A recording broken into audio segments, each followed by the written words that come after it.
Baik, assalamualaikum warahmatullahi wabarakatuh. Waalaikumsalam warahmatullahi wabarakatuh. Baik, apa kabar anak-anak ibu semua hari ini? Baik, Bu. Oke, jadi sebelum kita memulai pembelajaran, ada baiknya kita berdoa dulu supaya proses pembelajaran kita pada hari ini diberikan keberkahan. Berdoa dimulai, silakan dipimpin oleh Maria. Bismillahirrahmanirrahim.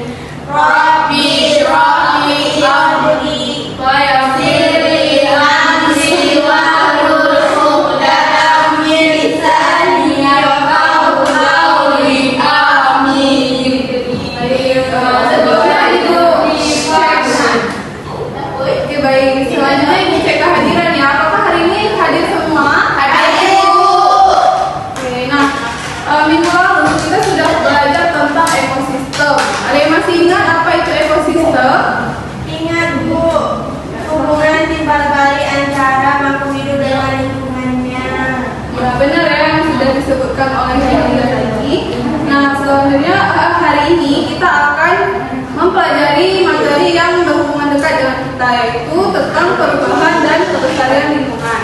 Nah, tujuan pembelajaran kita pada hari ini itu menganalisis kerusakan lingkungan atau pencemaran lingkungan serta faktor penyebabnya. Nah, silakan perhatikan slide di depan. Pernahkah anak-anak ibu melihat peristiwa yang ada di depan ini? Kira-kira penyebabnya apa nih? Api dan sampah. Oke, jadi semua jawaban anak-anak ibu sudah benar ya. Dan ini adalah dua contoh kerusakan lingkungan.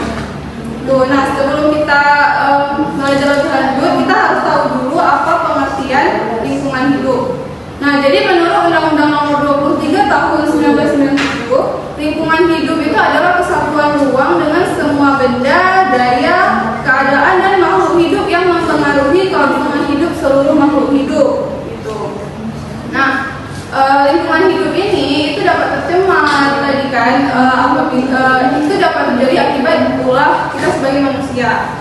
Nah, pencemaran itu adalah masuknya atau dimasukkannya semua benda atau komponen lainnya oleh kegiatan manusia sehingga kualitas lingkungan turun sampai tidak berfungsi dengan baik. Nah, jadi yang menyebabkan pencemaran ini adalah kita nih ya, manusia. Oke. Zat pencemar itu disebut dengan polutan. Nah, jadi polutan ini itu ada yang tahu nggak apa saja contoh-contoh dari polutan? Menurut anak-anak, Asap dari pabrik industri. ya benar. Itu salah satu contohnya ya. Selain asap, limbah itu juga termasuk contoh dari polutan. Nah, polutan ini dapat menyebabkan pencemaran apabila kadarnya itu di lingkungan sudah melebihi ambang batas. Nah, pencemaran itu terbagi menjadi 4 macam. Ada pencemaran air, pencemaran udara, pencemaran tanah, dan pencemaran udara. Kita lihat dulu yang pertama itu pencemaran udara. Nah, jadi di atmosfer itu dia tersusun oleh berbagai gas, ada nitrogen, oksigen, argon, dan karbon dioksida yang dapat mencemari lingkungan apabila kadar di atmosfernya itu sudah sangat banyak. Gitu. Nah, akibat dari kebanyakan atmosfer ini, akibat dari kebanyakan komponen-komponen ini di udara itu menyebabkan pemanasan global. Dan salah satu efeknya itu adalah efek rumah kaca. Gitu. Jadi efek rumah kaca itu adalah keadaan di mana sinar matahari yang menembus lapisan gas-gas tersebut akan dipantulkan kembali ke bumi. Nah, kemudian sinar matahari itu terperangkap dan menyebabkan suhu bumi mengalami pemanasan global. Nah, makanya kita nih ngerasa makin lama makin panas kan? Ya, Bu. Salah satunya adalah efek rumah kaca. Oke, selanjutnya ada pencemaran air. Nah, pencemaran air ini adalah masuknya zat makhluk hidup atau zat lain ke dalam air yang menyebabkan kualitas air menurun ke tingkat tertentu hingga tidak dapat berfungsi sesuai peruntukannya.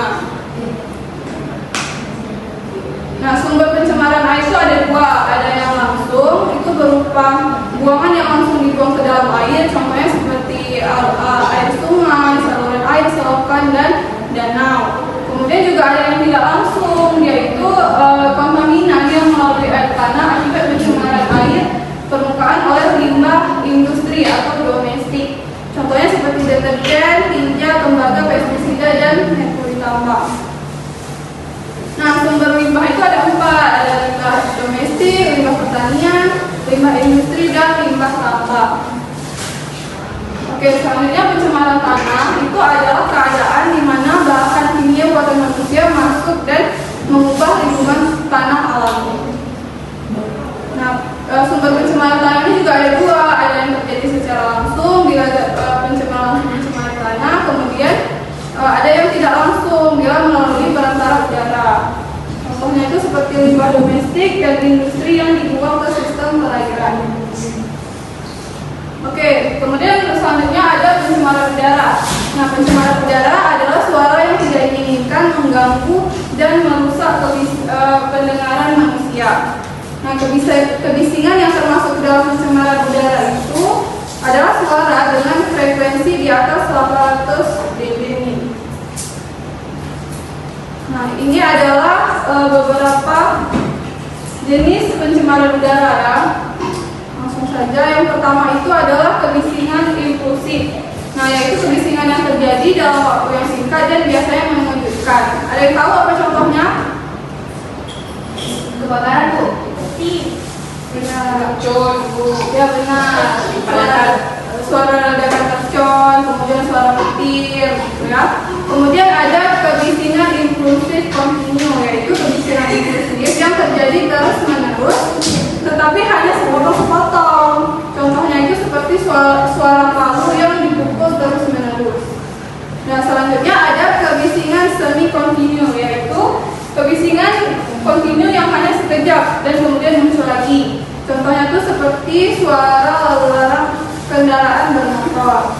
Dan yang terakhir adalah kebisingan kontinu, yaitu kebisingan yang terjadi secara terus-menerus dalam waktu yang cukup lama. Contohnya seperti suara mesin pabrik. Baik, demikian penjelasan Ibu. Apakah ada yang ingin bertanya? Tidak. Saya, Bu. Oke, silakan Maya. Apa saja contoh dari limbah domestik, Bu? Jadi contoh limbah domestik itu adalah limbah yang dihasilkan dari kegiatan kita sehari-hari. Contohnya itu seperti limbah plastik, kemudian limbah deterjen cair, gitu, dan lain-lainnya. Selanjutnya Ibu ingin bertanya, bagaimana cara membedakan pencemaran air dan pencemaran tanah? Ya, Bu. Ya, silahkan Himalia. Baik, Bu, pencemaran air dan pencemaran tanah itu dapat dibedakan dari media dan yang tercemar dan dampaknya, Bu. Misalnya, pencemaran air itu terjadi ketika zat berbahaya masuk ke dalam badan air, seperti sungai, danau, atau laut, sehingga kualitas airnya akan menurun, ditandai dengan perubahan warna, bau, serta berkurangnya kehidupan organisme air. Sementara itu, kalau pencemaran tanah, Bu, terjadi ketika bahan kimia atau limbah itu meresap ke dalam tanah yang akan menyebabkan kesuburan tanah menurun dan dapat membahayakan organisme yang hidup di dalamnya maupun tanaman yang tumbuh di atasnya, Bu. Oke, berarti Ibu simpulkan anak-anak Ibu ini sudah mengerti semua ya tentang materi kita pada hari ini. Nah, sekarang satu lagi nih, Ibu ingin kalian menyimpulkan tentang pembelajaran kita pada hari ini. Apakah ada yang dapat menyimpulkan? Saya, Bu. Silahkan, Maulida. Jadi hari ini kita belajar tentang perubahan lingkungan. Nah, perubahan lingkungan itu terjadi karena aktivitas manusia sehingga bisa menyebabkan kerusakan lingkungan dan juga pencemaran. Nah, pencemaran ini dibagi, yang udah dijelasin tadi, dibagi menjadi 4 ya, Bu. Ada pencemaran udara, tanah, air, dan juga pencemaran suara, Bu. Jadi kita sebagai manusia itu harus punya kesadaran, Bu, bersama-sama nih biar kita bisa mengurangi pencemaran dan juga bisa menjaga kelestarian alam. Begitu, Ibu. Oke, terima kasih ya, Maulida. Ya, sama-sama, Ibu. Nah, baik, demikian pembelajaran kita pada hari ini. untuk minggu depan tolong dicari apa saja yang dapat kita lakukan untuk mengatasi berbagai pencemaran. Itu tugas kalian ya, dikumpulkan di minggu depan. Nah, untuk menutup pembelajaran kita pada hari ini, kita tutup juga dengan doa yang akan dipimpin oleh Hemalia. Silakan Hemalia. Berdoa dimulai. Bismillahirrahmanirrahim.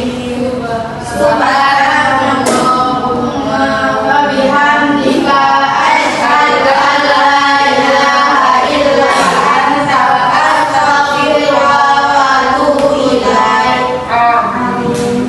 Baik, sekian penjelasan dari Ibu. Jangan lupa soal tugasnya dikerjakan. Ibu tutup. Assalamualaikum warahmatullahi wabarakatuh.